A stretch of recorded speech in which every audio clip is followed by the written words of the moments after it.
Happy Tulip Tuesday. This is the day we share timely tips for the tulip bunch. Today, talking about Fatsia leaves and manipulating. They're so wonderful in arrangements, but sometimes you want them to be a little more horizontal, get exact placement. To do that, use a 22 gauge wire, bend it into a hairpin, then feed it right over the midrib, clear down at the base, doing a hairpin wire.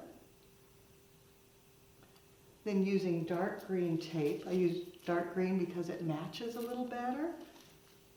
Tape very securely all the way down.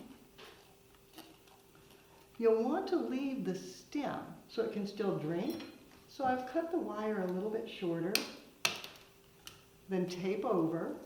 You don't want any wire to show. Then you can take it and just bend it to get a perfect horizontal. Now you know how the pros do it.